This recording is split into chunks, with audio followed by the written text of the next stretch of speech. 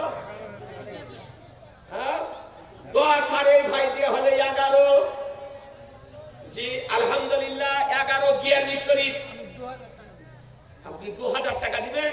কি আপনার নাম? জুলফিকার আলী। এই যে বাড়িতে আছে ওই বাড়িতে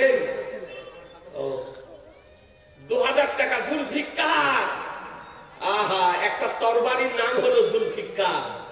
লা ফাতা ইল্লা আলী, লা জুলফিকার, লা সাইফা ইল্লা জুলফিকার। পৃথিবীর বুকে জওয়ান যদি থাকে তো শেরে খোদা, আর পৃথিবীর বুকে তরবারি যদি থাকে তো জুলফিকার তরবারি। ও জুলফিকার তরবারি, যার আগেও ধার ছিল পিছনেও ধার ছিল, একই রকম চলতো। আছি জানে মোহতারাম। আর সেই তরবারি নিয়ে যুদ্ধ করেছিলেন আমার শেরে খোদা মুশকিলে কুশা হায়দারে কাররার রাদিয়াল্লাহু তাআলা আনহু। এ ব্রাদার ইসলাম, তো আমার জুলফিকার ভাই 2000 টাকা দিয়ে দিল। তাহলে 11 আর 2 হলো 13, নাকি বলছেন? 13 আর 2টা ভাই দিয়ে 15 করে দেন ভাই। আর 2জন ভাই দিয়ে পূর্ণ করে দেন। দয়া করে দিয়ে ওয়াজটা শুরু করি। এবার আদার ইসলাম জান ভরে যাবে আশা করি ঈমান আকীদার কথা শুনে। তবে আর 2টা ভাইকে বলি, 2টা মা বোনকে বলি, এ মা একটু ছোট করে হাত উঠান মা। 1000 টাকা আল্লাহ আপনাদের রুজি রোজগার বরকত দিবে। আপনাদের জন্য খাস করে 2টা মশলা বলবো। হ্যাঁ খাস করে 2টা মশলা বলবো। আর 2টা মা একটু হাতটা ছোট করে উঠান, দেখে নামটা বলে পাঠান। মাত্র 1000 টাকা করে টাকা আপনি 2 মাস পরে দিন, 3 মাস পরে দিন, 4 মাস পরে দিন। মাত্র 1000 টাকা। নাই মা বোনেরা পারবেন না, আপনারা পারবেন না? 2টা ভাই তাহলে 15 হয়ে যেত ভাই। একটু চট করে বলেন, একটু তাড়াতাড়ি, দেরি করিয়েন না। চিন্তা ভাবনা করছেন যে দেব কি দেব না, দেব কি দেব না। ইনশাআল্লাহ আল্লাহ আপনার রুজিতে বরকত দেবে, ইনশাআল্লাহ রুজিতে বরকত দেবে। আর 2টো ভাই একটু চট করে বলে দেন। হ্যাঁ ও আকবর ভাই আছে আপনার সাথে? সুবহানাল্লাহ, আকবর ভাই একটা। তাহলে হয়ে গেল 14টা। এটা তো ওই পাড়া। সুবহানাল্লাহ, 14টা। একটা জাফরাবাদের দিয়ে 15 করে দেন না গো। এটা তো শিবনগরে হলো। একজন জাফরাবাদের ভাই 1000 টাকা দিয়ে 15 করে দেন। হ্যাঁ ও মা বোনেরা পারবেন না? একটু ছোট করে হাত উঠান। মাত্র 1000 টাকা। এই বাবু দেখো না গো, তুমি গেলে পারে দিবে হয়তো। হ্যাঁ আলহামদুলিল্লাহ, যাক হোক আর না হোক। এবার দেখেন ভাই আমার দিবে, ভাই আমার দিয়েছে 15 করে দিবে 1000 টাকা। আলহামদুলিল্লাহ। এবার শুনেন, আর বিরক্ত আপনাদেরকে করব না, ওয়াজটা ভালো করে শোনেন। 4 জন নবীর এখন পর্যন্ত ইন্তিকাল হয়নি। ব্রেনের মেমোরিতে সেভ রাখেন।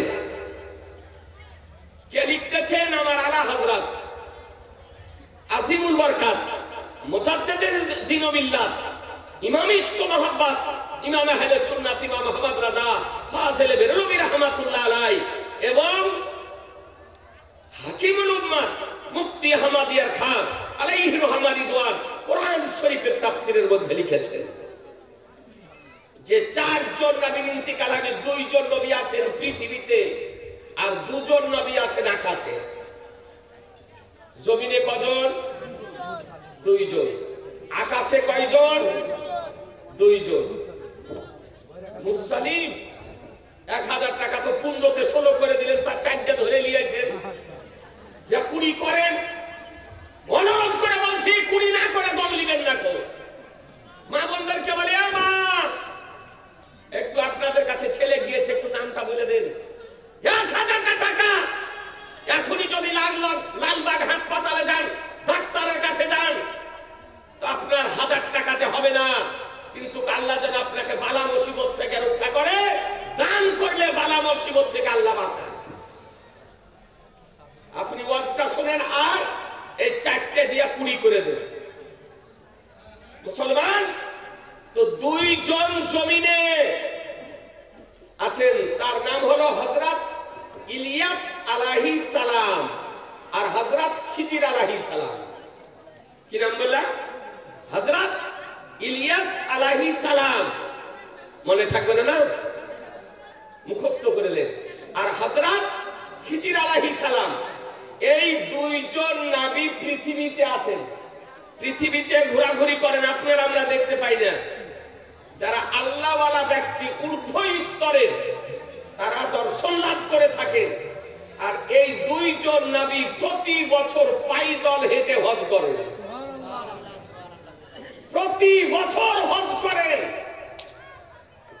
আর হজে গিয়ে মক্কাতুল মুকাররমাতে এই 2 জন নবীর সাক্ষাৎ হয়।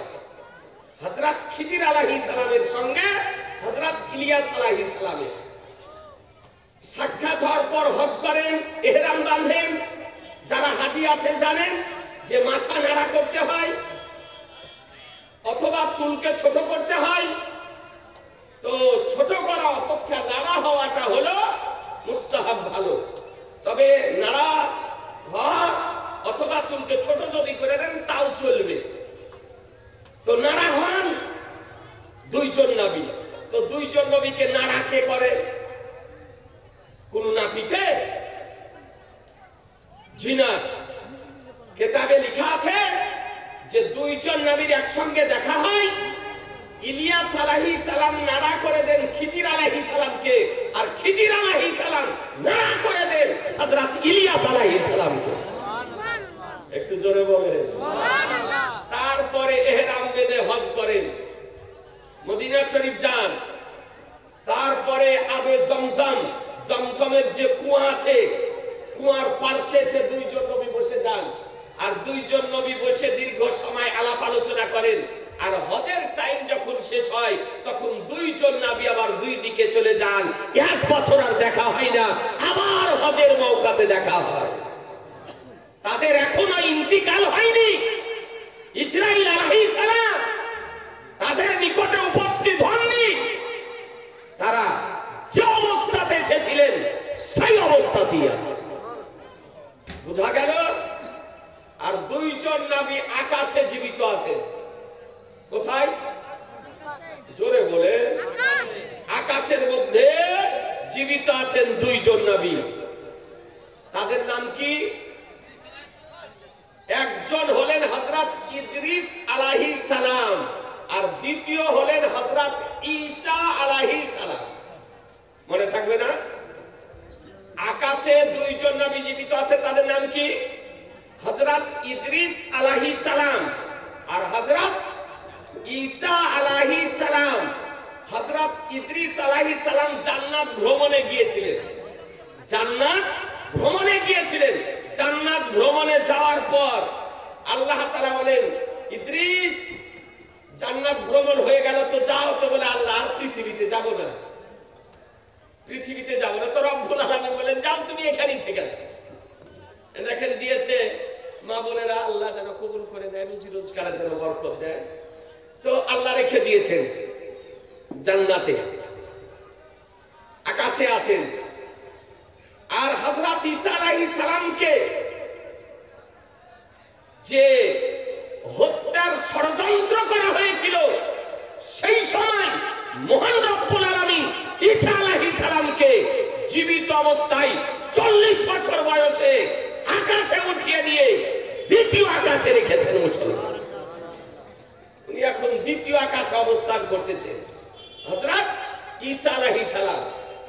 তো তাহলে পৃথিবীতে 2 জন, আকাশে 2 জন। হযরত ঈসা আলাইহিস সালাম বেনামিতে 500, নামে নিয়ে শোনে 1000 করে। তুমি হযরত ঈসা আলাইহিস সালাম পৃথিবীতে আসবেন। কবে আসবেন? যখন দাজ্জাল কানা বের হবে। একজন কানা দাজ্জাল আসবে, নাম শুনেছেন না? এই দাজ্জাল আসবে, এক হাতে থাকবে জান্নাত আর এক হাতে জাহান্নাম। তাকে যে বলে মানবে তাকে তার জান্নাতে দিবে, আর তাকে যে অস্বীকার করবে তাকে তার জাহান্নামে দিবে। কিন্তু আসলে তার জান্নাতটা হবে জাহান্নাম, আর জাহান্নামটা হবে আসলে জান্নাত। তার কপালে লেখা থাকবে কাফেরে, আর এক চোখ কানা হবে, টেরা হবে। হ্যাঁ, জলিম শেখ, জহিম শেখ 200 আলহামদুলিল্লাহ, আল্লাহ যেন কবুল করে নেয়। ই কানা দাজ্জাল বের হবে, আর ইমাম মাহদী আলাইহিস সালাম তখন থাকবেন। আর সেই সময় ঈসা আলাইহিস সালাম আকাশ থেকে ফজরের নামাজের সময় দামেস্কের জামে মসজিদের পূর্ব মিনারে অবতরণ করবেন, আর ওই দামেস্কের জামে মসজিদে ফজরের নামাজ আদায় করবেন। আর তারপরে তিনি বিবাহ শাদী করবেন, সন্তানাদি হবে, দাজ্জালকে হত্যা করবেন। আর তারপরে তিনি 40 বছর বয়সে নিয়ে আসবেন, আর তারপরে তিনি ইন্তিকাল করবেন। আর ইন্তিকাল করার পর আমার শাহনশাহে জিবেকার মাদানিকে তাজদার আহমদে মুক্তার নবীন কা সরদার দনু জাহানের মালিক ও মুক্তার বিশ্ব রাসূলের সবচেয়ে গুম্বাদে তাকে দাফন করা হবে মুসলমান। আমার নবীর রওজা শরীফের পাশে একটা জায়গা খালি রাখা হয়েছে, রাখা আছে। হযরত ঈসা আলাইহিস সালাম ইন্তিকাল করার পর ওই জায়গাতে তাকে দাফন করা হবে। মশলা বুঝতে পারলেন? আজি জানে মোহতারাম, এই 4 জন নবী এখনো ইন্তিকাল করেননি, নবীগণ ইন্তিকাল করেছেন। ও ভাইজান নাম লিখালেন, এখনই দিয়ে দিলেন 1000 টাকা। ওই যে কোনাতে বসেছিলেন, আলহামদুলিল্লাহ ব্রাদার আর ইসলাম। তো এবার শোনেন, তো নবীগণ হাজির হলেন। এখন এতে থেকে দিবালোকের ন্যায় প্রমাণিত হলো যে নবীগণের দেহ গলে মিশে যায় না, মিটে যায় না। জি নাকি বলছেন? হ্যাঁ না, বাতিল ফেরকা ভ্রান্ত মতবাদ পোষণকারীদের আকীদা যে নবী মরে মাটির সঙ্গে মিশে গেছে, নবীগণ মরে মাটির সঙ্গে মিশে গেছে। কোন কিতাবে কে বলেছে? কোন ভাই যদি ভুলবশত কোন দলে যদি গিয়ে থাকেন তো আপনি ফিরে আসুন। জাহান্নামের আগুন থেকে যদি বাঁচতে চান, কবরের শাস্তি থেকে যদি রক্ষা পেতে চান, তা আপনি সুন্নি জামাতের প্ল্যাটফর্মে ফিরে আসুন।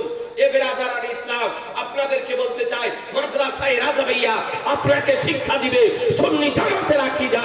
মাদ্রাসায়ে রাজবিয়া আপনাকে শিক্ষা দিবে নবীর ইলমে গায়ব। মাদ্রাসায়ে রাজবিয়া আপনাকে শিক্ষা দিবে নবী আমার হাজির ও নাজির। মাদ্রাসায়ে রাজবিয়া শিক্ষা দিবে নবী আমার খোদার নূরে তৈরি। মাদ্রাসায়ে রাজবিয়া শিক্ষা দিবে মিলাদ করা যায়, কিয়াম করা যায়, দরুদ পড়া যায়, চোখে জুমা দেওয়া যায়, কবর জিয়ারত করা যায়, তিজা চাহরাম চাল্লিশা করা যায়।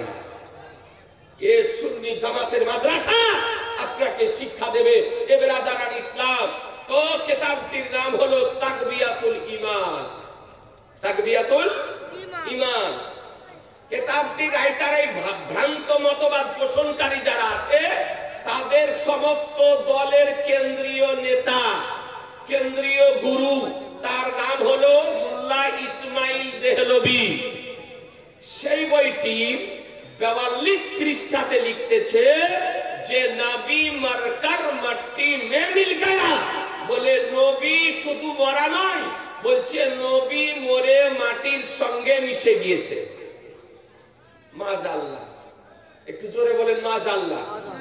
তাহলে ভ্রান্ত মতবাদ পোষণকারীদের নতুন দলে নতুন নামে যারা আত্মপ্রকাশ করেছে তাদের মত হলো যে নবী মরে মাটির সঙ্গে মিশে গেছে। আর সুন্নি জামাতের আকীদা যে আমাদের নবী জীবিত। আকীদার পার্থক্য বুঝতে পারলেন ব্রাদার আর ইসলাম? এবার আপনাকে দুটো হাদিস শরীফ দেখায় যে হাদিস শরীফ কি বলে। নবী আমার, নবীদের শরীর কি গলে যায়, নবীদের দেহকে কি মাটিতে খেয়ে নেয়? আপনাকে একটা হাদিস শরীফ দেখায়। এ আজিজানে মোহতারাম, কারণ আজকাল কিছু ইউটিউব চালা ফেসবুক চালা, এরা বলতেছে যে হাদিস নম্বর কত, কোন হাদিসে আছে। ব্রাদার ইসলাম, এই জন্য একটু হাদিসটা আপনাকে দেখাই যে কোন হাদিসে আছে। আজিজানে মোহতারাম,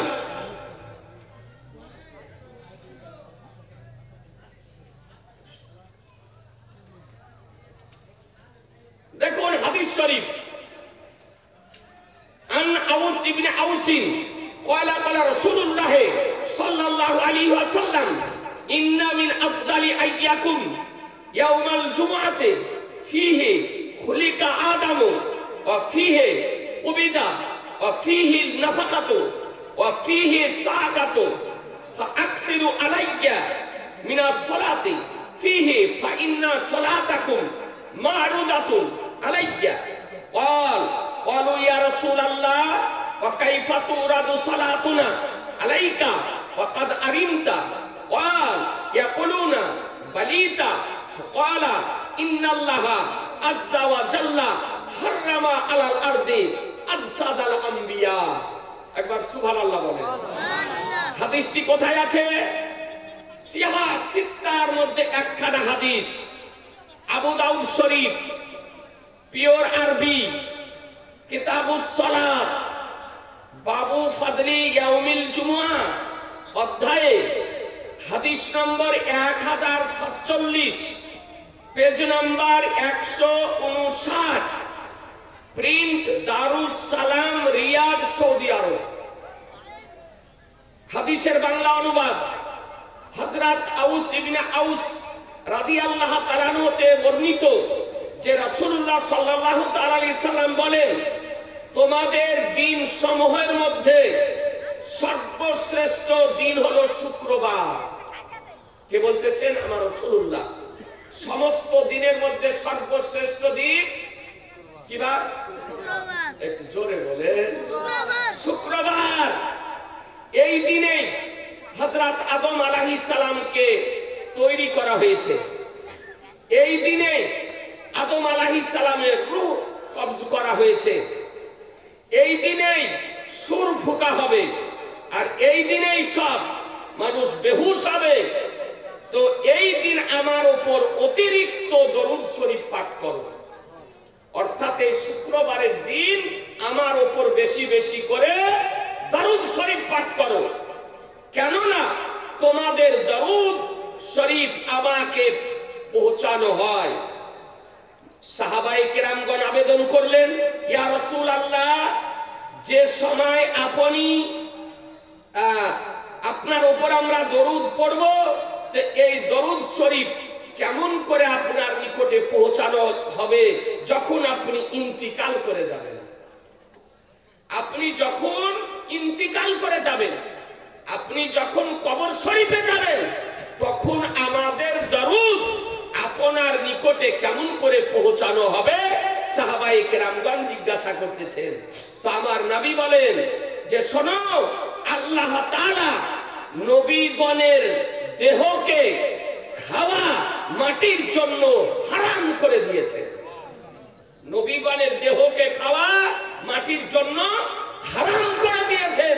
আজিজানে মোহতারাম, তাহলে বোঝা গেল যে বাস্তব ঘটনা হাদিসের আলোকে নবীগণের দেহকে মাটিতে খায় না, নবীগণের দেহকে মাটিতে স্পর্শ করে না, নবীগণের দেহ গলে না, নবীগণের দেহ মিটে যায় না, নবীগণের দেহ আপনার বিলীন হয়ে যায় না, নবীগণের দেহ অক্ষত অবস্থাতে থাকে। এই আজিজানে মোহতারাম, আপনাদেরকে বলতে চাই যে এ হচ্ছে আহলুস সুন্নাতুল জামাতের আকীদা। আকীদা বুঝে নিলেন হাদিসের আলোকে? এ ব্রাদার ইসলাম। আচ্ছা, আপনাকে আরেকটা হাদিস শরীফ দেখাই। অনেক হাদিস শরীফ আছে ব্রাদার ইসলাম, তবে একটি হাদিস শরীফ আপনাদেরকে দেখাই,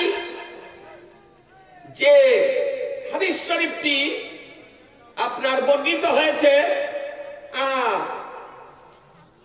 আন সাদ্দাদ ইবনে আউসিন ক্বালা ক্বালা রাসূলুল্লাহ সাল্লাল্লাহু আলাইহি সাল্লাম ইন্না মিন আফদালি আইয়াকুম ইয়াউমাল জুমআতি ফীহি খুলিকা আদামু وفيه النفقة وفيه الساقة فاكسروا علي من الصلاة فيه فإن صلاتكم معروضة علي فقال رجل يا رسول الله كيف تورد صلاتنا عليك وقد علمت يعني بليت فقال إن الله قد حرم على الأرض أن تأكل أجساد الأنبياء এই হাদিসটি আছে কোথায় সিহা সিত্তার মধ্যে একখানা হাদিস সুনানি ইবনে মাজাহ পিওর আরবি কিতাবুস সালাত হাদিস নম্বর 1085 পেজ নম্বর 153 প্রিন্ট দারুস সালাম রিয়াদ পূর্বে যে হাদিসের অনুবাদ করলাম একই হাদিসের অনুবাদ এই আজিজানে মুহতারাম তৃতীয় হাদিস আপনাকে শোনাই মিরাজ শরীফের সঙ্গে সম্পর্ক যে হাদিসটি বর্ণিত হয়েছে বর্ণনা করতেছেন আন সুলাইমি মানা তাইমি আন আনাসিন ওয়া হাদাসানাহু আবু বকর ইবনে আবি শাইবা হাদাসানা আব্দু ইবনে সুলাইমান আন সুফিয়ানা আন সুলাইমান আত-তাইমি সামিতু আনাসান يقول فقال رسول الله صلى الله عليه وسلم مررت على موسى وهو يصلي في قبره وزاد في حديث عيسى مررت ليلة أسري بي একবার সুবহানাল্লাহ বলেন সুবহানাল্লাহ মুসলিম শরীফ বুখারী শরীফের পরে মুসলিম শরীফ সিহা সিত্তার দ্বিতীয় কিতাব পিওর আরবি কিতাবুল ফাদাইল হাদিস number 6158 page number 1044 print Darus Salam Riyad Saudi আরব হাদিসের বাংলা অনুবাদ হযরত আনাস রাদিয়াল্লাহু তাআলা বর্ণনা করেন যে নবী আকরাম সাল্লাল্লাহু তাআলা আলাইহি সাল্লাম ইরশাদ করেন যে হযরত মুসা আলাইহিস সালামের কবরের পাশে দিয়ে আমি যেতেছিলাম তো দেখলাম যে কবরে দাঁড়িয়ে নামাজ পড়তেছে কে বলতেছেন আমার নবী নবী বলতেছেন আর এই ঘটনা হলো এক রিওয়ায়াতে শব্দ অতিরিক্ত করা হয়েছে যে সে রাত ছিল মিরাজের রাত্রি যে রাত্রিতে নবীকে মিরাজ করানো হতেছিল নবী আমার যেতেছিলেন মুসা আলাইহিস সালামের কবরের পাশে দিয়ে তো বলেন যে আমি দেখলাম যে কবরে দাঁড়িয়ে মুসা আলাইহিস সালাম নামাজ পড়তেছে আবার মসজিদে আকসাতে গিয়ে দেখেন যে মুসা আলাইহিস সালাম মসজিদে আকসাতে গিয়ে হাজির হয়ে গিয়েছে সুবহানাল্লাহ সুবহানাল্লাহ এ বিরাদারান ইসলাম তাহলে বোঝা গেল যে নবীগণ ইন্তিকাল করার পরও কবরে কি করেন নামাজ পড়েন কবরে কি করেন জোরে বলেন কবরে কি করেন নামাজ পড়েন ইয়াছি জানে মুহতারাম ফতোয়ায়ে রামালিয়া উঠিয়ে দেখুন ফতোয়ায়ে রামালিয়াতে পরিষ্কার ভাবে বর্ণিত হয়েছে বলে নবীগণ ইন্তিকাল করার পর বলে ইউসাল্লুনা ইয়াসুমুনা ইউহাজ্জুনা ইয়াকুলুনা ইয়াশরাবুনা বলে নবীগণ ইন্তিকাল করার পর নামাজও পড়েন ইন্তিকাল করার পর রোজাও রাখেন ইন্তিকাল করার পর হজও করেন ইন্তিকাল করার পর খাবারও খান ইন্তিকাল করার পর পানিও পান করেন এমন কি পৃথিবীর কোন প্রান্তরে নবীর কোন আশিক নবীর কোন চাহনেওয়ালা নবীর কোন প্রেমিক যদি কোন বিপদের সম্মুখীন হয়ে বিপদে পড়ে যদি আমার রাসূলুল্লাহ সাহায্য প্রার্থনা করে তো কসম খোদার নবী আমার তাকে সাহায্য করতে পারে ইয়াজি জানে মুহতারাম এ হলো আহলুস সুন্নাতাল জামাতের আকীদা আপনাদেরকে বলতে চাই আরেকটা হাদিস শরীফ শোনাই আরেকটা হাদিস শরীফ আপনাদেরকে শুনিয়ে দিই তবে যে যুবকেরা দাঁড়িয়ে আছো বাবু তাদেরকে বলবো একটু বসো বাপ হ্যাঁ একটু বসে যাও বাপ আমার দাঁড়িয়ে না থেকে বসো দেশের যারা ছেলে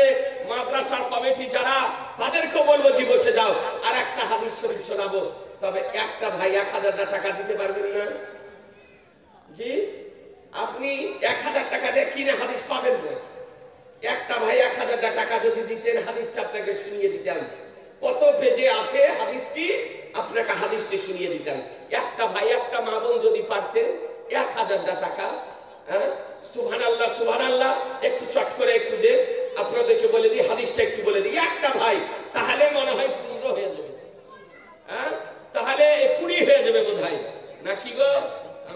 বলছি বোধহয়। যাক, যাই হোক, একটা ভাই দিয়ে দেন, তাতে সংখ্যা যাই হোক, 16ই হোক আর 20 হোক, একটা ভাই 1000 টাকা। হাদিসটা আপনাকে শুনিয়ে দিই। একটা কোনো মা বোন যদি পারেন, একটা মা বোন নাই, কোনো একটা ভাই নাই যে আপনি দিবেন 1 মাস পরে 2 মাস পরে, এ বাবু বোধহয় দিবে, দেখো সুবহানাল্লাহ, দেখেন হলো। এবার হাদিসটা শুনেলেন, এই মা বোন দোয়া করে যায় শ্বশুর শাশুড়ির জন্য, বাপমার জন্য। একটা রাত্রি জাগলে কি হবে? আর খুব জোর রাত্রি 12টা, তার বেশি তো নয়। মোবাইল চালাতে চালাতে তো মানুষের রাত্রি 12টা 1টা 2টা হয়েছে, মোবাইল না, আর ঘুমের কথা মনে পড়ে না।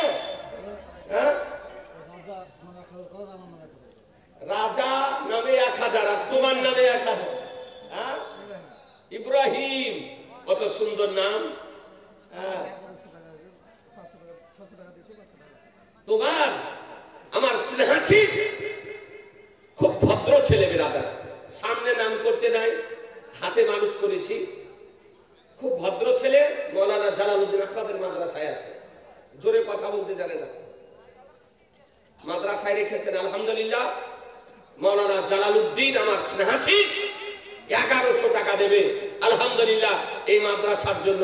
আল্লাহ যেন কবুল করে নেন। নারায়ে তাকবীর, জোরে বলে নারায়ে তাকবীর, নারায়ে রিসালাত, মাসলাকে আলা হযরত। 1000 টাকার দাতাগণ, 1100 টাকার দাতা, জিন্দাবাদ, সুবহানাল্লাহ। তো তোমার পার্সেটা বাকি থাকে কেন? ওটা মাদ্রাসার শিক্ষক লয়, বাড়িতে আছে তো, দেশের ছেলে তো, দেশের ছেলে। যাও, দেশের আবদার আছে, তুমি, তোমাকে আগামী জালসার আগা পর্যন্ত টাইম দেওয়া হবে, আগামী জালসার আগা পর্যন্ত তুমি দিও। লকডাউন খুলবে, তারপরে এখন তো লকডাউন মোটামুটি খুলতে আরম্ভ করেছে। হেলালউদ্দিন সাহেব 1100 করে, আমার গাঁও সে পাকের নামে 1000 দিতে পারলে আর 100 টাকাও পারবে। সুবহানাল্লাহ। এই দেখেন মাওলানা হেলালউদ্দিন সাহেব 1100 টাকা। যে গন্তিতে কটা হলো তা বলতে পারছি না, 16টা হলো না 18টা হলো। জি ব্রাদারান ইসলাম, কোন একটা ভাই যদি আলেম ওলামাকে ভালোবাসেন, যে আলেম ওলামাদেরকে ভালোবাসি, তাদের সঙ্গে যেন আপনার হাসর হয়। একটা ভাই যদি পারেন তো আলেমের সঙ্গে হয়ে যান, দেখি আলেমের সঙ্গে হয়ে যান, একটা ভাই 1000 টাকা দিয়ে। একটা কোন যুবক নওজোয়ান যদি থাকেন, আপনি কেমন ভালোবাসেন ইমামকে, মৌলবীকে, ব্রাদারান ইসলাম, যেদিন বাপ কাজ আসবে না, মা কাজ আসবে না, ছেলে কাজ আসবে না, সেই দিন কাজে আসবে। কত? আর 100 টাকা দিবেন না? সুবহানাল্লাহ। মাসাদুল ভাই আমার 5000 টাকা দিবেন। মাদ্রাসার সভাপতি 1000 টাকা নগদ, 4000 টাকা বাকি। জি ইনশাআল্লাহ দোয়া করব। আমার মাসাদুল ভাই 5000 টাকা দিয়েছে। নারায়ে তাকবীর, নারায়ে রিসালাত। আমি তো ভাবছি যে মাওলানা এজারুলের সব আদায় হয়ে গিয়েছে, তো সবই দেখছি বাকি আছে, তো দুতলা কি করে হবে? মাসাদুল ভাই আমার 5000 টাকা। আবু বকর ভাই 1100 টাকা দেবে আলহামদুলিল্লাহ। সুবহানাল্লাহ, সুবহানাল্লাহ। আল্লাহ যেন কবুল করে নেয়, রুজি রোজগারে যেন বরকত দান করে।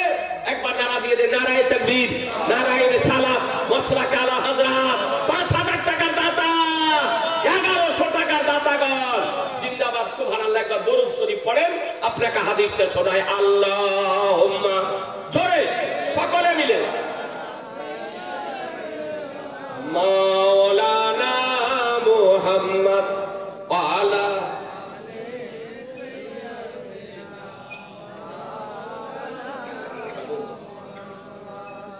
সাল্লি আলা মুহাম্মাদিন মুহাম্মদ হরদম জবা সেনে কালো পাক নামে মুহাম্মদ হরদম জবা সেনে কালো শাফি। অনেকে বলে হরদম জবা সে নিকালো পাক নবী মুহাম্মদ, এটা তাদের অজ্ঞানতার পরিচয়। ওখানে পাক নবী হবে না, ওখানে পড়তে গিয়ে হবে পাক নামে। জি, হরদম জবা সে নিকালো, আমার সঙ্গে সঙ্গে বলেন, হরদম জবা সে নিকালো পাক নামে মুহাম্মদ। সর্বদা তোমরা উচ্চারণ করো মুহাম্মদ সাল্লাল্লাহু আলাইহি সাল্লামের পবিত্র নাম।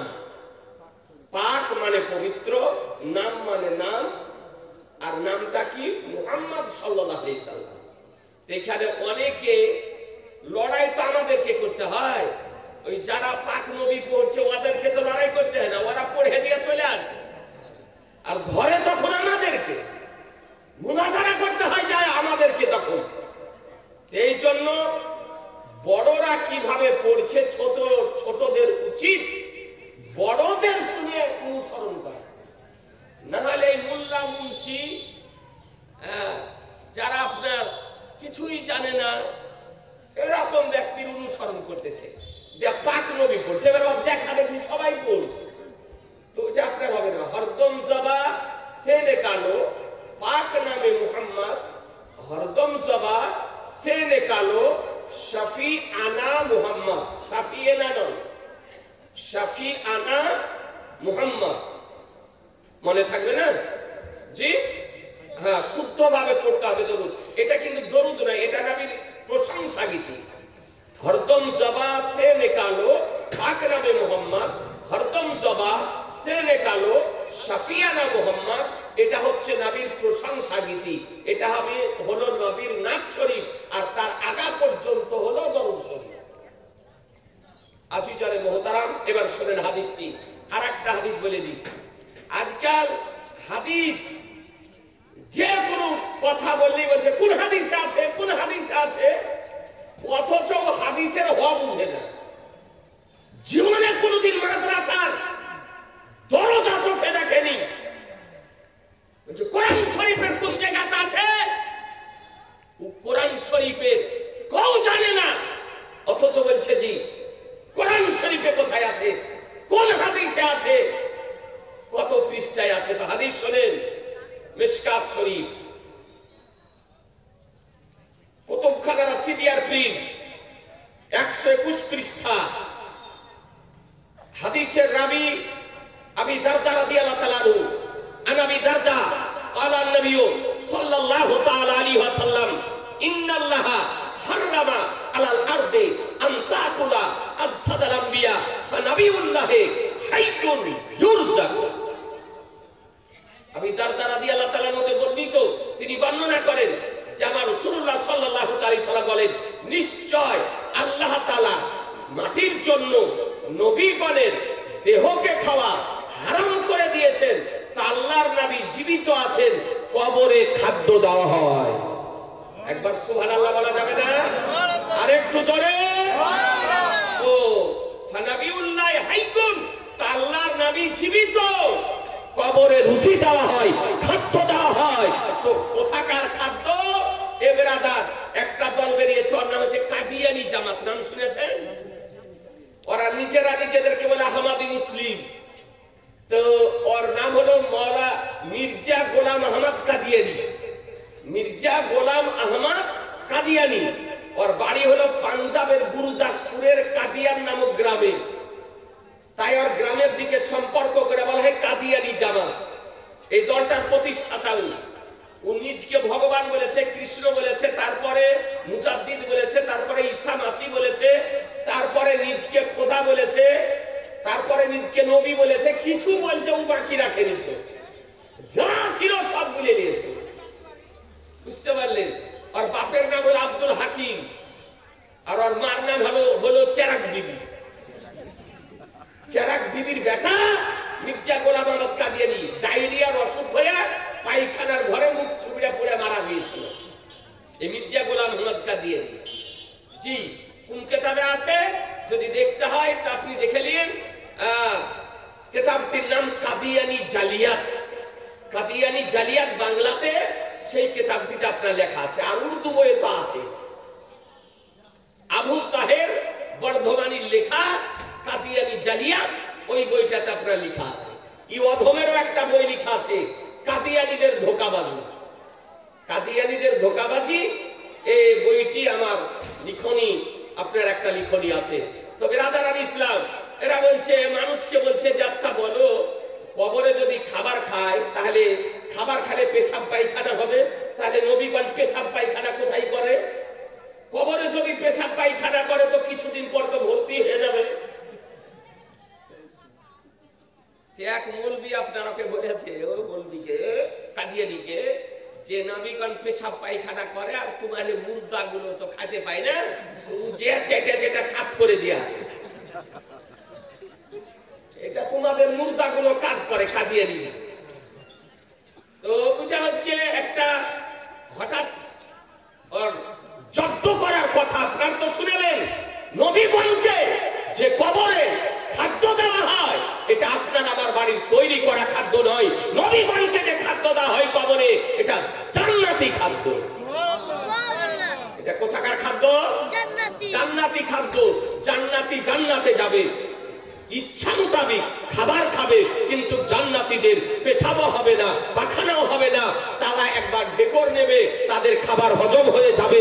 তো নবীগণকে যে কবরে খাদ্য দেওয়া হয়, এটা জান্নাতি খাদ্য, এই জন্য পেশাবও হয় না, পাখানাও হয় না। মুসলমান মশলা বুঝা গেল?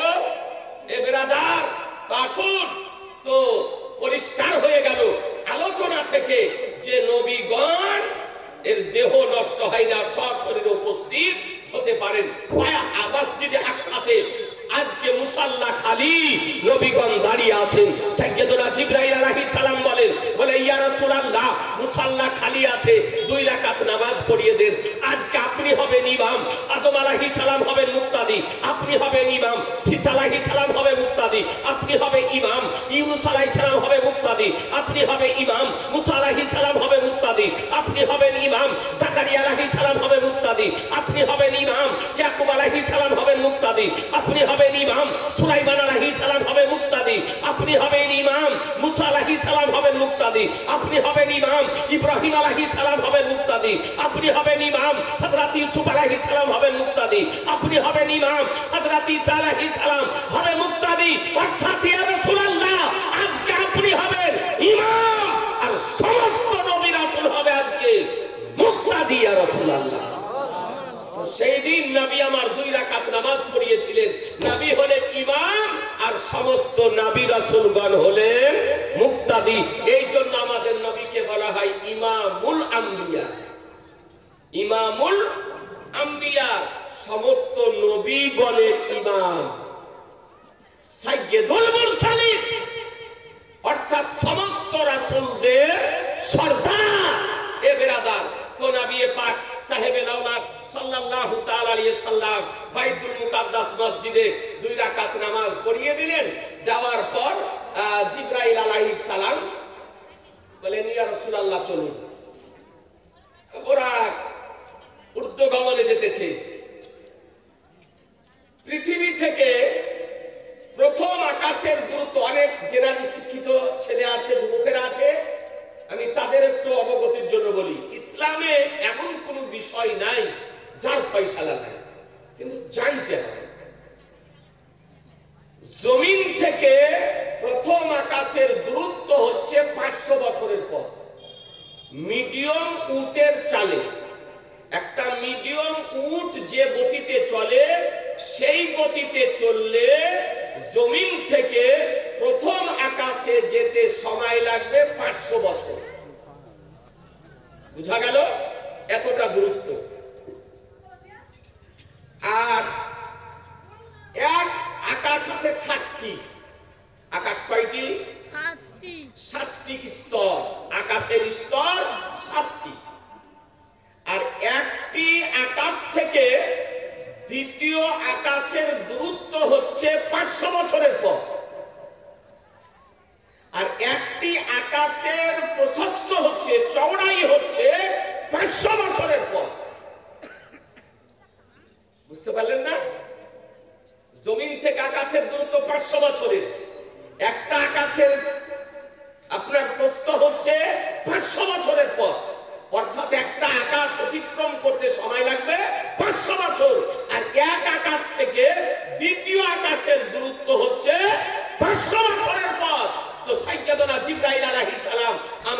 নবীকে মিরাজ শরীফে নিয়ে যেতেছেন সঙ্গে করে। এ বেরাদার, প্রথম আকাশ হলো, অনেক ঘটনা আছে। প্রথম আকাশ হলো, দ্বিতীয় আকাশ হলো, তৃতীয় আকাশ হলো, চতুর্থ আকাশ হলো।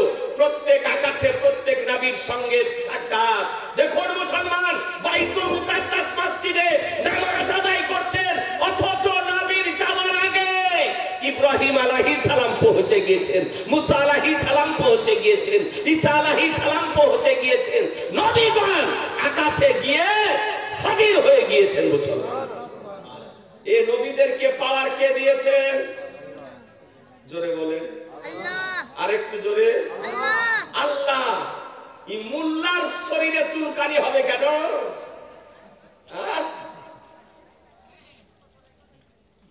আল্লাহ দিয়েছেন পাওয়ার, এই কাঠমোল্লার শরীরে হবে কেন ব্যথা? নবী তোমার পাকা ধানে মই দিয়েছে, যে নবীকে নিয়ে তোমার চুলকানি, নবীকে নিয়ে টানাটানি, নবীকে নিয়ে সমালোচনা, নবীকে নিয়ে দ্বিমত, নবীকে নিয়ে ঝগড়া, নবীকে নিয়ে মুনাজারা, নবীকে নিয়ে বাহাস, নবীকে নিয়ে তর্ক বিতর্ক। না কি বলছেন? ভাবতে অবাক লাগে না? এরা আবু বকর সিদ্দিকের দলের লোক, সাহাবীর দলের লোক না আবু জাহালের দলের লোক? আবু জাহালের দলের লোক। এই ফয়সালা আপনারাই করতে পারেন। যারা নবীকে নিয়ে গন্ডগোল করে ওরা সাহাবীর দলের লোক নয়, ওরা হলো আবু জাহালের দলের লোক। আর আমরা হলাম সাহাবীর দলের লোক, আহলুস সুন্নাত ওয়াল জামাত মুসলমান। সুবহানাল্লাহ। এই জন্য মোকাবেলা তাদের পক্ষে করা সম্ভব হয় না। জালসা মুনাজারা বাহাসের ডাক দিলে 144 করে বন্ধ করে দিয়ে পালিয়ে যায়। এটা হচ্ছে তাদের কালচার, এটাই হচ্ছে তাদের কাজ। জানে তারা যে মুনাজারাতে বসে পারবো না, তখন পুলিশকে দিয়ে 144 করে দিয়ে মুনাজারাকে বন্ধ করে দিয়ে পালিয়ে যাওয়া কাজ। কত দেখলাম মুসলমান। তো সপ্তম আকাশ ভেদ করে সিদরাতুল মুনতাহাতে নিয়ে গিয়ে জিবরাইল আলাইহিস সালাম হাজির হলেন।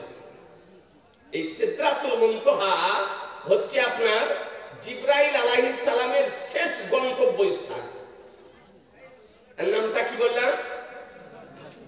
একটু জোরে বলেন না, মুখস্থ করে দেন।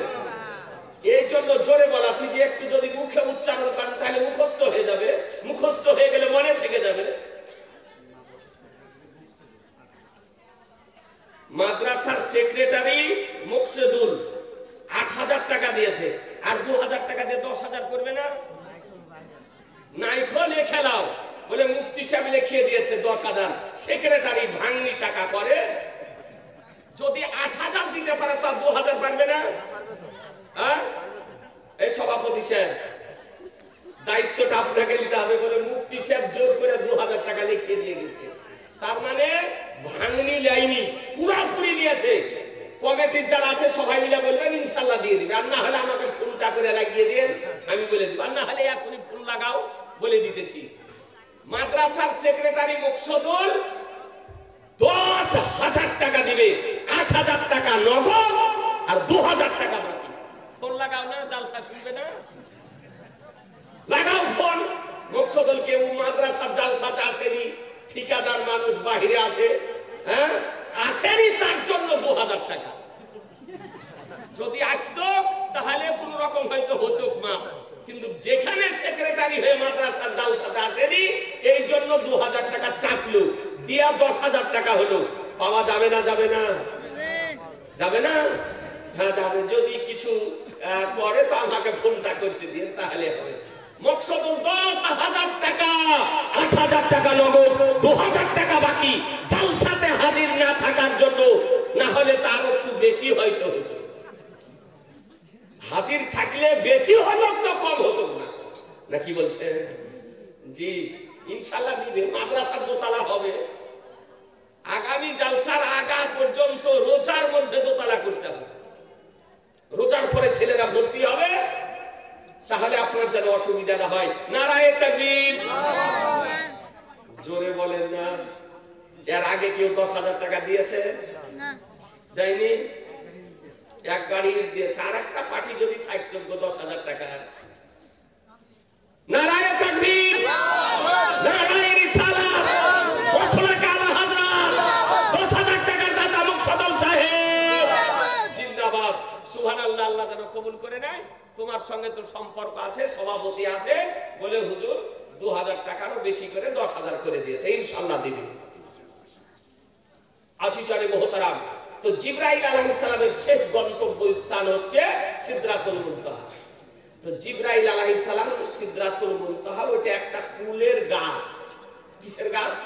কুলের গাছ। কুলের গাছ, গ্রাম অঞ্চলে বলে বরের গাছ, হ্যাঁ না, কুলো বলে।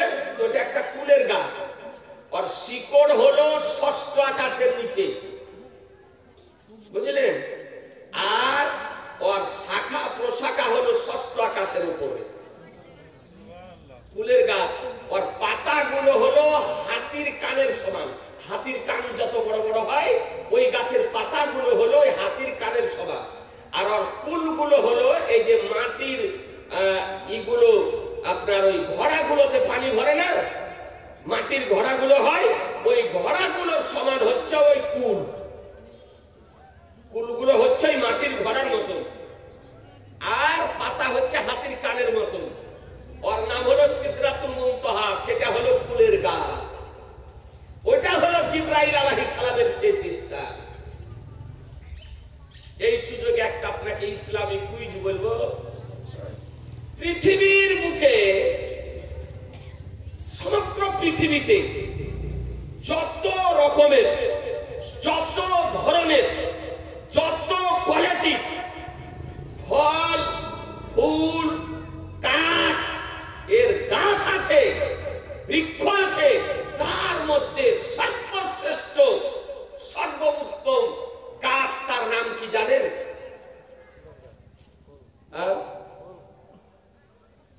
জানেন না? আরে এত জালসা শুনেন তাও গো। এক ব্যাগ কেউ সিমেন্ট দিতে পারবেন ঢালাই করার জন্য, দোতলার ছাদ করার জন্য? এক ব্যাগ আপনি দিবেন? একটা হলো এক ব্যাগ করে সিমেন্ট যেন ঢালাই হবে, এক ব্যাগ দুটা হলো। আব্দুল সালাম দুটা হলো, একটু বলেন না? সর্বশ্রেষ্ঠ গাছ তার নাম কি? আর দ্বিতীয় নম্বর গাছ তার নাম কি? আপনাকে বলে দিতেছি, কোন কেতাবে আছে তাও বলে দিতে। সারা লাইফ যেন আপনার মনে থাকে। এক ব্যাগ করে সিমেন্ট কটা টাকা গো? এক ব্যাগ সিমেন্ট যেদিন ঢালাই করবে নিয়ে এসে আপনি দিয়ে দিবেন। যেদিন ঢালাই হবে তার আগা দিন নিয়ে এসে আপনি দিয়ে দিবেন এক ব্যাগ সিমেন্ট। একটু হাত উঠান না, এই মা বোনেরা পারবেন না দিতে এক ব্যাগ সিমেন্ট? এই বাবু তুই ছেলেটা যে একটু ঘুরে বেড়াচ্ছিল গো, এই বেটা তোমার বসা হয় মারো তোর। মানিক রকমের রেজওয়ান একটা, তিনটা হলো, তিনটা হলো। একটু হাত উঠাবেন না? এক ব্যাগ সিমেন্ট চারটা হলো। ওই যে সাদা জামা গায়ে দিয়ে আছে চারটা হলো। একটু চট করে বলেন না গো, এক ব্যাগও তো সিমেন্ট আদায় হয়নি, তো দোতলার ছাদ কি করে হবে? হ্যাঁ, 4 ব্যাগ হলো। ও যুবক ভাইরা, অনুরোধ করে বলছি ভাই গো, একটু আপনারা সাহায্য করেন আর আমাকেও একটু কিছু বলতে দেন। আর বেশিক্ষণ বলবো না, মেরাজের ঘটনাটা শেষ করে দিয়ে আপনাকে ছেড়ে দিব। এক ব্যাগ সিমেন্ট, একটু হাত উঠান না, ইনশাআল্লাহ আল্লাহ বরকত দিবে। আজই তো করছে না, ছাদ পর্যন্ত গাঁথতে হবে, লিন্টন গাঁথনি হবে। ইব্রাহিম এক বস্তা সিমেন্ট। এদিক দিয়ে ঢুকো না, মা বোনেরা দিবে জি গো। মায়েদের দিল নরম, দিল কমল, মা বোনদেরকে মারিয়েন না, ওদের বুদ্ধিটা একটু কম। পুরুষদের তুলনায় নারীদের বুদ্ধি কম, একটু উল্টা পাল্টা কাজ করবে। রাগ হলে রাগটাকে সামাল দিয়ে নিয়ে মারিয়েন না, মারাতে রস। তার মানে ঝগড়া যদি করেন স্বামী স্ত্রীতে তো সবই লস। ঝগড়াটা করবেন টাইমটা বাদ হলো, তারপরে ঝগড়া করার পর মন খারাপ করবে, সেটা লস হলো। তারপরে রাগ করে হয়তো কিছুক্ষণ খাবেন না, তা লস হলো। তারপরে হয়তো সারা রাত আপনাকে আর কথাই হয়তো বললো না, মুখ ঘুরিয়ে থাকলো, অতও লস হলো। তো যা যে করবেন সবই লস হবে। তো তার চাইতে মনটা খারাপ করলে বাড়ি থেকে বেরিয়ে যান, চায়ের দোকানে বসে এক কাপ চা একটা পান খেয়ে আবার ঘুরে বাড়ি চলে যান, মিটমাট হয়ে যাবে। আর ঝগড়া যদি করেন তাহলে ওতে ক্ষতি। জি, তো মা বোনদেরকে মারিয়েন না, ওদেরকে বুঝিয়ে সুঝিয়ে নিয়ে চলেন। ওদের বুদ্ধিটা কম, তো কি করবেন, জন্মসূত্রে ওদের বুদ্ধি কম। আর ওদের যদি মুখ খুলে যায়, বুঝেছেন, তো মুখ রুখে কে? ওর মুখের লাইসেন্স নাই। কোন গালিটা দিতে হয়, কোন গালিটা দিতে হয় না, এটাও আপনার বোধ শক্তি হারিয়ে যায়। মা বোনদের, পুরুষদেরও কিছু তাই আছে, স্ত্রীকে গালি দেয়। ভালো করে মশলা মনে করে আপনি স্ত্রীকে গালি দিতে পাবেন না। গালি দেওয়া হোক ব্যক্তি ফাঁসেক ব্যক্তি, পাপ হবে। স্ত্রী বলে আপনি স্ত্রীকে গালি দিতে পাবেন না, ওর মাকে উঠিয়ে গালি দিতে পাবেন না, ওর বংশকে তুলে গালি দিতে পাবেন না। স্বামী আর স্ত্রীকেও গালি দিতে পাবে না, আর স্ত্রীও তার স্বামীকে, শ্বশুরকে, শাশুড়িকে গালি দিতে পাবে। মকসুদুল ভাই, হ্যাঁ, উনার স্ত্রী বাড়িতে নাই, এখন কে জানি হয়তো হতে পারে। যদি মকসুদ ভাইয়ের স্ত্রী যদি পাঠাইতে 1000 টাকা নিয়ে এসো, ঠিকাদারের স্ত্রীর কাছে টাকা না থাকা হয়, থাকবে। তো অনুরোধ করে বলি, আপনারাও স্ত্রীকে গালি দিবেন না, আর স্ত্রীদেরকেও বলবো, মামুদেরকে বলবো, আপনারাও স্বামীদেরকে অশ্লীল ভাষাতে গালি দিবেন না, অশ্লীল ভাষা বলবেন। আর মেয়ে যদি বাঁকা যদি হয়ে যায়, তাকে একটু বুঝিয়ে সুঝে সোজা করে নিয়ে চলে। আর বাঁকা বাতার তৈরি মায়েরা, না বাঁকা তো থাকবে একটু। আদম আলাইহিস সালামের বাম পাঁজরের এই যে বাঁকা বাতা, এই বাতাকে জান্নাতে বের করে নিয়ে ওই বাঁকা বাতা দিয়ে মা হাওয়া রাদিয়াল্লাহু তাআলাকে তৈরি করা হয়েছিল। আর মহিলারা হচ্ছে মা হাওয়ার জাত, বুঝতে পারলেন না? এই জন্য ওদের বাঁকা বুদ্ধি আছে, তোকে সোজা করে নিয়ে চলতে হবে। এবার যদি আপনি মনে করেন যে সোজা করব, তো বাঁশেরও লাঠি নয় আর বেতেরও লাঠি নয়, যকে আগুনের তাপ দিয়ে ওকে নরম করে সোজা করবেন, ওকে যত দাঁতাবেন তত বাঁকা হবে। আর ওকে সোজা যদি করতে যান তো ভেঙে যাবে। সোজা করতে গেলে ভেঙে যাবে, আর ভেঙে যাওয়া মানে তালাক। সুতরাং ওই বাঁকাকে আপনি বুঝিয়ে সুঝিয়ে নিয়ে চলিয়ে। আর খুব যদি রাগ হয়, অন্যায় যদি করে, রাগ সামাল দিতে যদি না পারেন, তো মারতে পাবেন, মারা যাবে। সংশোধন করার জন্য তাই বলে হাতের বাড়ি, তাই বলে লাঠির বাড়ি নয়। তাও আপনি চেহারাতে মারতে পাবেন না। ইসলাম কার নাম, প্রত্যেকটা জিনিসের বিধান আছে, আপনার আমরা জানি না। তাই চেহারাতে মেয়ে ছেলেদের মারতে পাবেন না, স্ত্রী চুলের মুঠি ধরে মারতে পাবেন না, তারপরে পেটে মারতে পাবেন না, কোখাতে বাতাতে মারতে পাবেন না, ওই পিছন দিকে মাংসের উপরে হাতের বাড়ি মারতে পাবেন, কানে মারতে পাবেন না, কানের পর্দা ফেটে যদি যায়। চেহারার উপরে মারতে যায়, যদি নাক ফেটে যায় চেহারা বিগড়ে যাবে। কোখাতে মারতে গিয়ে যদি ওর মাথা ভেঙে যায়, পেটে মারতে গিয়ে যদি ওর ক্ষতি হয়ে যায়। এই জন্য পিছন দিকে মাংসের উপরে হাতের বাড়ি, 2-4 বাড়ি আপনার মারা সংশোধন করার জন্য জায়েজ লেখা আছে, তাই বলে অতিরিক্ত নয়। বদমাইশি যদি খুব করে আপনার জ্বালা, বুঝতে পারলেন, তো আপনাদের অনুরোধ মারিয়েন না। মায়েদের সম্মান, মায়েদের পেট থেকে মৌলবীর জন্ম, মুক্তির জন্ম, হাজির জন্ম, মাস্টারের জন্ম, বিজ্ঞানীদের জন্ম, নাকি বলছেন ওলিয়া উলিয়াদের জন্ম, পীর পয়গাম্বরের জন্ম, নবীগণের আগমন মায়েদের পেট থেকে। এই জন্য মায়েরা হচ্ছে আমাদের সম্মানিত।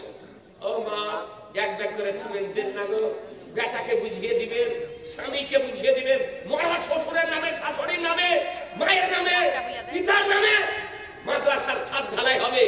এক ব্যাগ করে সিমেন্ট দেন, মাত্র 300-350 টাকা দাম। 1 মাস পর যখন ছাদ ঢালাই করবে তখনই দিয়ে এক ব্যাগ করে সিমেন্ট। তো বেরাদার ইসলাম, যেটা বলতেছিলাম সেটা বলে দিই, 12টা বাজতে চলেছে। জালসা বোধহয় আগামী কালও আপনাদেরকে শুনতে হবে, কালকেও আছে, কাল জীবনী আছে, কাল পরশু দুদিন জীবনী আছে। তার মানে আজ বেশি রাত করলে হবে না, আরো দুদিন শুনতে আপনাদেরকে হবে। তো যেটা বলতেছিলাম, পৃথিবীর বুকে সর্বশ্রেষ্ঠ গাছ, তার নাম হলো কুলের গাছ। কিসের গাছ বললেন? কুলের গাছ, বোরের গাছ সর্বশ্রেষ্ঠ। যত রকমের গাছ আছে পৃথিবীতে, এই ইসলামিক কুইজ আপনাকে দিলাম, সম্মুখীর পক্ষে বলা সম্ভব নয়। কুলের গাছ সর্বশ্রেষ্ঠ। ওই সিদরাতুল মুনতাহার নমুনা স্বরূপ আল্লাহ তাআলা পৃথিবীতে কুলের বা বোরের গাছকে পাঠিয়েছে। কুলের পাতা দিয়ে মৃত ব্যক্তির পানি গরম করা হয়, কুলের ডাল মৃত ব্যক্তির কবরে দেওয়া হয়। দেন না? দেন না? দেন না? দেন। কুলের গাছ। দ্বিতীয় নম্বর হলো খেজুরের গাছ। দ্বিতীয় নম্বর গাছ কিসের? খেজুর। জোরে বলেন। খেজুর। খেজুরের গাছ। মনে থাকবে না? এক নম্বর গাছ হলো কুলের গাছ, আর দ্বিতীয় নম্বর গাছ হলো খেজুর গাছ। খেজুর গাছ। পৃথিবীর মধ্যে একটি খেজুরের গাছ জান্নাতে যাবে, জান্নাতে গিয়ে ফল দিবে, আর জান্নাতীরা সেই গাছের খেজুর পেড়ে আপনার খাবে। বোঝা গেল? সেটা কোন দেশের গাছ? মদিনাতুল মুনাওয়ারার গাছ, সেটা মদিনা শরীফের গাছ। জান্নাতে যাওয়ার কারণ নবীর মুহাব্বত, নবীর প্রেম। তাই আমার রাসূলুল্লাহ ওই খেজুর গাছের জন্য জান্নাতকে ওয়াজিব করে দিয়েছে। বলে যাও, তুমি জান্নাতে যাবে, আর জান্নাতে গিয়ে খেজুর তোমার হবে, আর তোমার খেজুর জান্নাতের একটা। তো পৃথিবীর একটা খেজুরের গাছ জান্নাতে যাবে। বুঝতে পারলেন? যত গাছ আছে তার মধ্যে কটা গাছ জান্নাতে যাবে? কটা গাছ জান্নাতে যাবে? একটা। একটা। সেটা কিসের গাছ? খেজুর গাছ। খেজুরের গাছ। তার নাম কি? তার নাম হলো কুস্তুনে হান্নানা। ওই গাছটার নাম, যে গাছটি জান্নাতে যাবে খেজুরের, ওই গাছটির নাম হলো কুস্তুনে হান্নানা। বুখারী শরীফের হাদিস। এ বেরাদার ইসলাম, তো আপনাদেরকে বলতে চাই যে সিদরাতুল মুনতাহাতে গিয়ে জিবরাইল আলাইহিস সালাম আমার নবীকে নিয়ে গিয়ে বলতেছেন, ইয়া রাসূলুল্লাহ, আপনি যান, আমি আর যেতে পারবো না। আশ্চর্য কথা। মক্কা থেকে সঙ্গে করে নিয়ে আসলেন, মহাশূন্য হলো, সপ্তম আকাশ ভেদ হলো, সিদরাতুল মুনতাহাতে গেলে এখনো গোটা রাস্তা বাকি। সিদরাতুল মুনতাহার পরে 70,000 পর্দা ভেদ করতে হবে, তারপরে আরশে মুআল্লা ভেদ করতে হবে, তারপরে লামাকাতে যেতে হবে, খোদার দিদার হবে। কিন্তু আজকে এই মিডিল রাস্তায় মাঝপথে জিবরাইল আলাইহিস সালাম বলছেন, ইয়া রাসূলুল্লাহ, আপনি যান, আমি যেতে পারবো না। একবার সুবহানাল্লাহ বলুন। একটু জোরে বলুন। সুবহানাল্লাহ। জিবরাইল আলাইহিস সালামের আকীদা যে নবীর রাস্তা চিনা আছে, নবীর আগের রাস্তা চিনা আছে, জানা আছে। তাই তো বলতেছেন আপনি যান, নাকি বলছেন? দ্বিতীয় আকীদা জিবরাইল আলাইহিস সালাম দিলেন জগৎবাসীকে, যারা আজকে 4 পাতা পড়া আমতলা জামতলায় পড়ে পালিয়ে আসা কাটমুল্লা, যারা বলতেছে নবী আমাদের মতন, তাদের শিক্ষা দেওয়া দরকার। জিবরাইল আলাইহিস সালাম বললেন, ইয়া রাসূলুল্লাহ, আপনি যান। আচ্ছা বলেন, জিবরাইল আলাইহিস সালাম কি নবীকে নিজের মতো মনে করলেন? একটু হ্যাঁ না করেন, বুঝে সুঝে করেন। করেননি। যদি নিজের মতো মনে করতেন তাহলে বলতেন, ইয়া রাসূলুল্লাহ, আমিও যেতে পারবো না, আর আপনিও যেতে পারবেন না। আপনারও এখান থেকে শেষ, আর আমারও এখান থেকে শেষ। কিন্তু জিবরাইল আলাইহিস সালাম বলছেন ইয়া রাসূলুল্লাহ আপনি যান আমি যেতে পারবো না। তার মানে জিবরাইল আলাইহিস সালাম নবীকে নিজের মতো মনে করলেন না, তিনি জানতেন এটাই সুন্নি জামাতের আকীদা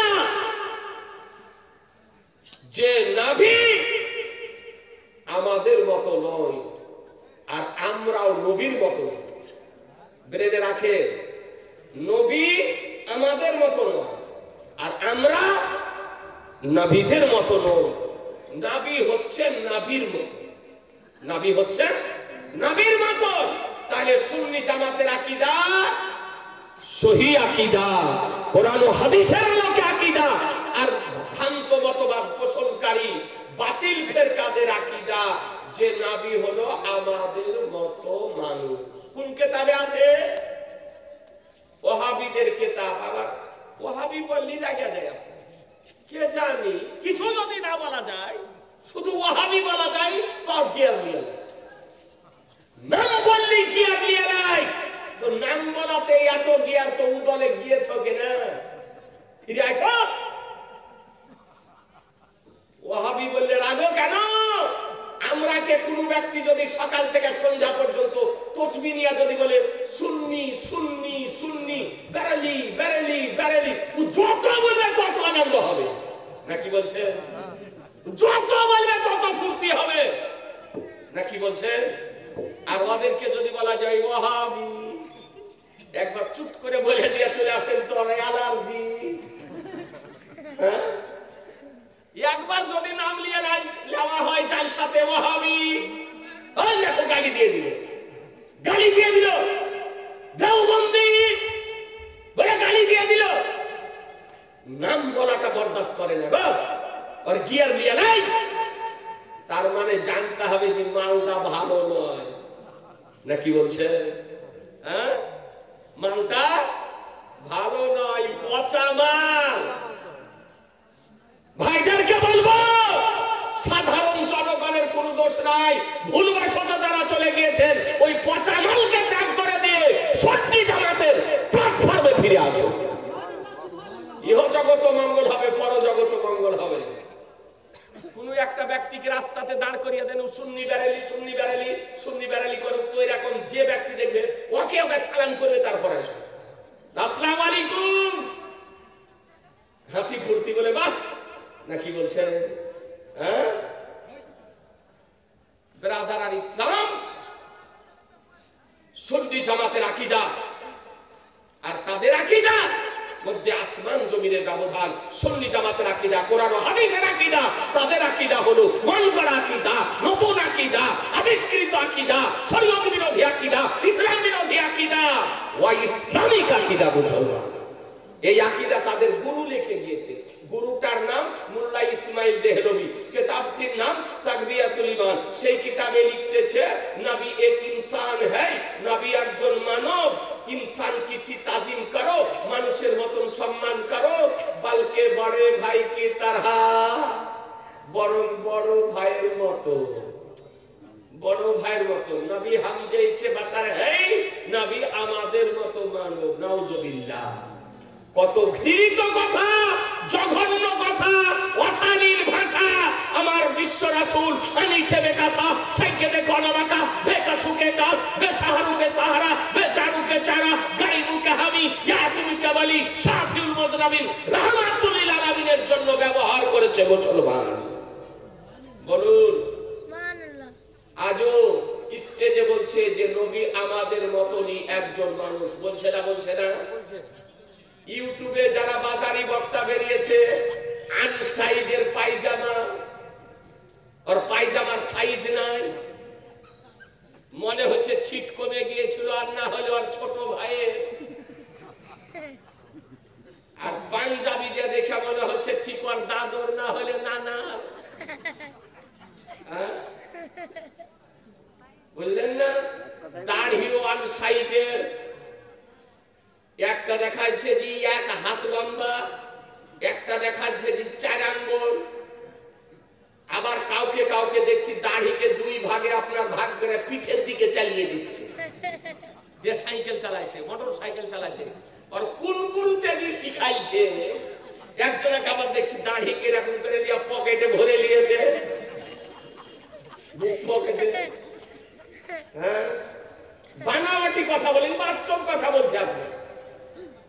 আর গুরু যারা, তারাই তো মশলা জানে না, তিহারি মহা মশলা কি করে পাবে? হ্যাঁ, এই জন্য এই বাজারি বক্তাদের বক্তব্য শোনা ত্যাগ করুন মুসলমান। আপনাদেরকে বলতে চাই যে তাদের আকীদা আলাদা, আমাদের আকীদা আলাদা।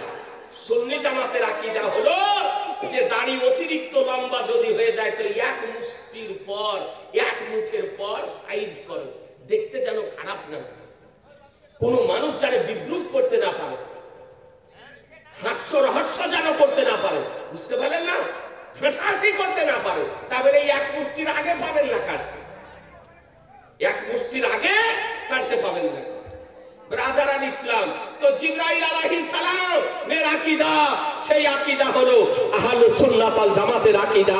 জিবরাইলের যে আকীদা, সুন্নি জামাতের সেই আকীদা। জিবরাইলের, আজকে মিকাইলের যে আকীদা, সুন্নি জামাতের সেই আকীদা। ফেরেশতার যে আকীদা, সুন্নি জামাতের সেই আকীদা। সাহাবীদের যে আকীদা, সুন্নি জামাতের সেই আকীদা। আবু বকর সিদ্দিকের যে আকীদা, সুন্নি জামাতের সেই আকীদা। উমর ফারুকের যে আকীদা, সুন্নি জামাতের সেই আকীদা। উসমান গনির যে আকীদা, সুন্নি জামাতের আকীদা। আলী মুর্তজার যে আকীদা, সুন্নি জামাতের আকীদা। বুজুর্গ তাবে তাবিনদের যে আকীদা, সুন্নি জামাতের আকীদা।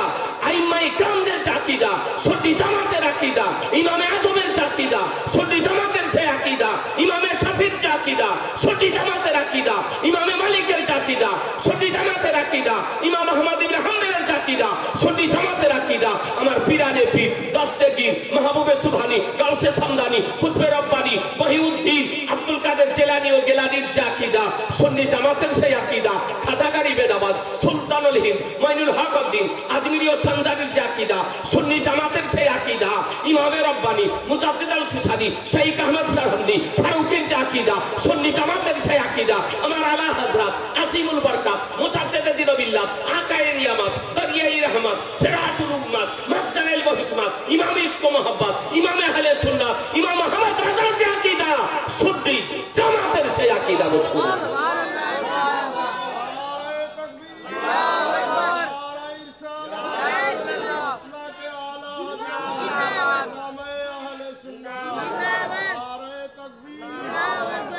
আজিজানে মোহতারাম, এই আকীদা সুন্নি জামাতের আকীদা। নবী ছাড়া আপনার উপায় নাই। আরে কবরে, হাসরে, মিজানে কাজে যদি লাগে তো আপনার রাসূলুল্লাহ কাজে আসবে। জি, আমার রাসূল কাজে আসে। কে কাজে আসবে বলেন? কে কাজে আসবে? রাসূলুল্লাহ। সেই রাসূলের সঙ্গে দুশমনি, সেই রাসূলের সঙ্গে শত্রুতা, সেই রাসূলকে নিয়ে ঝগড়া। যেদিন বিবি, ছেলে, মেয়ে, পিতা, মাতা, দাদা, দাদি, নানা, নানি, বন্ধু, বান্ধব, নেতা, লিডার কেউ কাজে আসবে না, সেই দিন আমার রাসূলুল্লাহ কাজে আসবে। নবী আমার সুপারিশ করবেন, আর নবীর সুপারিশে আপনি জান্নাত জাহান্নাম থেকে বেরিয়ে জান্নাতে যাবেন। হ্যাঁ, আর সেই নবীর সঙ্গে দুশমনি তো জেনে নেবেন, যারা নবীর সঙ্গে দুশমনি রাখে তারা সাহাবীর জামাতের দলের লোক নয়, তারা হলো আবু জাহালের দলের লোক। এবার ফয়সালা করুন। যারা নবীকে মরা বলে, যারা নবীকে আমাদের মতন বলে, তাদের আকীদাটা ভুল না ঠিক? জোরে বলতে হবে যে ভুল। আর একটু জোরে ভুল। তাদের দলে যাওয়া চলবে না, তাদেরকে সমর্থন করা যাবে না, তাদেরকে দাওয়াত করে জালসাতে আনা যাবে না, তাদের পিছনে নামাজ পড়া চলবে না, মসজিদের ইমাম করা যাবে না, তাদেরকে বিহাই বিহান করা চলবে না। বিহাই বিহান করবেন তো দেখাশোনা করবেন না। আর যে নবীর পক্ষে না নবীর বিপক্ষে, কোন পক্ষের ব্যক্তি দেখা বিহাই বিহান করবেন? বলেন ইনশাআল্লাহ। জোরে বলেন ইনশাআল্লাহ।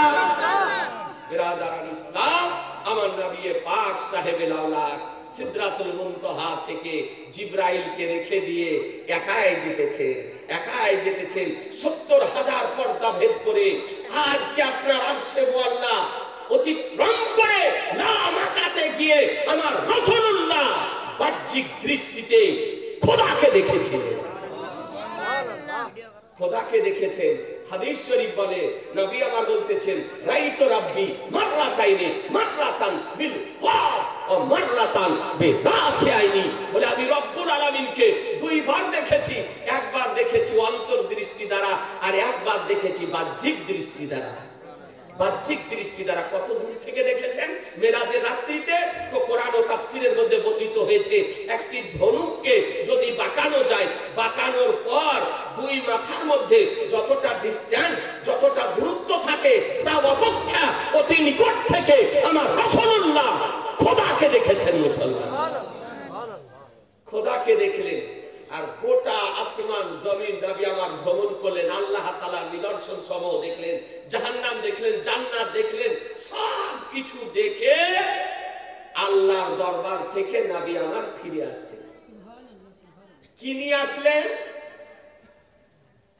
বলছেন আল্লাহ আমার তো মিরাজ হলো, আমার উম্মতের কি হবে?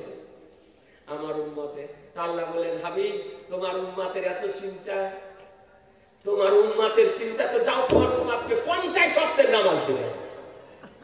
কত ওয়াক্তে? 50 জোরে 50। আচ্ছা বলেন তো 50 ওয়াক্তের নামাজ যদি থাকতো তো জমিতে কাজ করার আর খাওয়া দাওয়ার টাইম পাওয়া যেত না। হ্যাঁ, মসজিদে আজান হতো, বাড়ি যেতেন আবার আজান হতো, বাড়ি যেতেন আবার আজান হতো, তার মানে যাওয়া আসা লাগিয়ে থাকতে হতো, না হলে মসজিদেই বসে থাকতে হতো। তাহলে স্ত্রীর সঙ্গে ঝগড়া হতো না? হতো না? আপনি যাওয়া আসা যদি করেন তাহলে তোমাকে বাড়ি আসতে হবে না, মসজিদে ইমামের কাছে বসে থাকো। বলবে না? বলবে না? হ্যাঁ, তা আল্লাহ তাআলা বললেন হাবিব তোমার উম্মতকে 50 ওয়াক্তের নামাজ দিও। নবী আমার খুব আনন্দিত উম্মতের জন্য, নামাজ নিয়ে চলে আসছে। তো ষষ্ঠ আকাশে হযরত মুসা আলাইহিস সালাম আমার নবীকে দেখার জন্য বসে আছেন।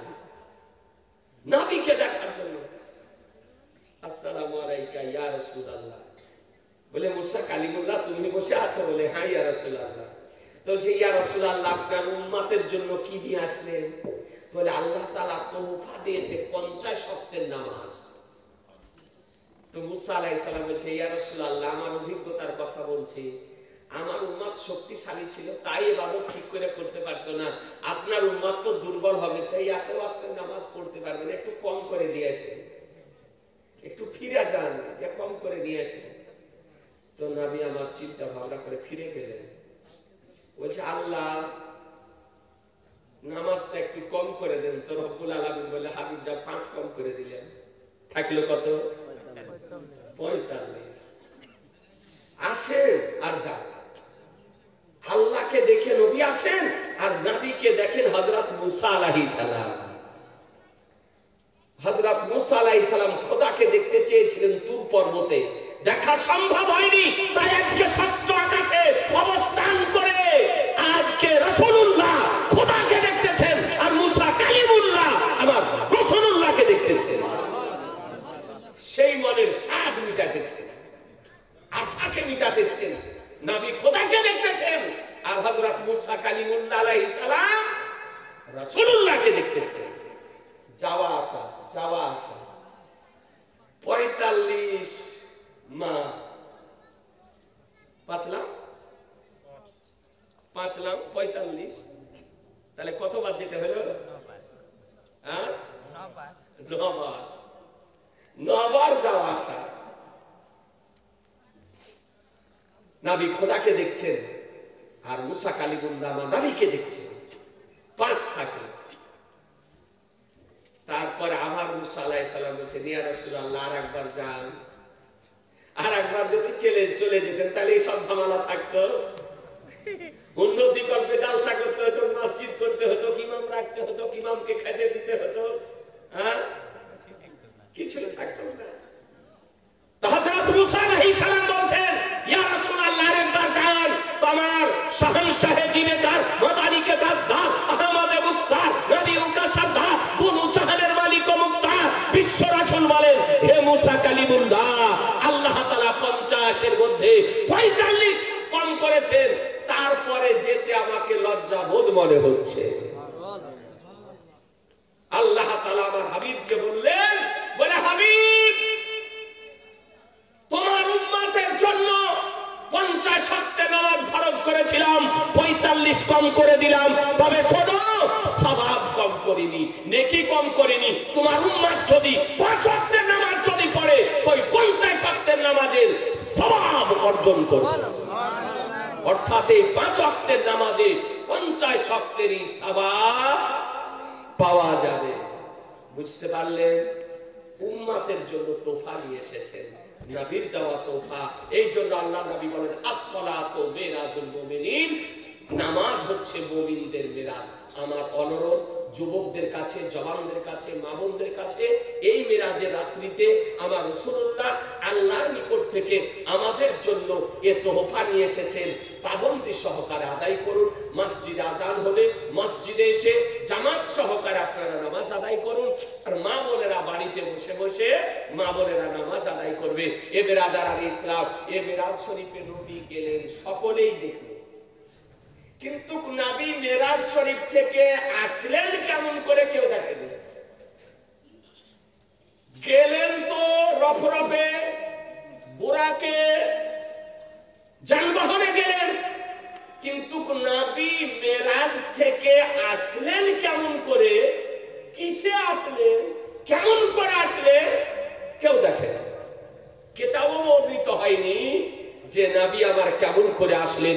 এ হচ্ছে আমার নবীর জীবনের জ্বলন্ত মজেজা মুসলমান, যে আমার রাসূলুল্লাহ পৃথিবী থেকে যাওয়ার পর আসলেন একাই। এ বেরাদার কেউ দেখলো দেখো। আর একটি শেষ কথা আপনাদেরকে বলে দিই, বলে মুফতি সাহেব আপনার কথা আমরা তো শুনলাম মিরাজের কথা, তবে একটা কথা বলি যে আমরা শুনেছি ঊর্ধ্ব আকাশে অক্সিজেন নাই, নাকি বলছেন? ঊর্ধ্ব আকাশে অক্সিজেন নাই। তো নবী কি অক্সিজেন বেঁধে নিয়ে গিয়েছিলেন?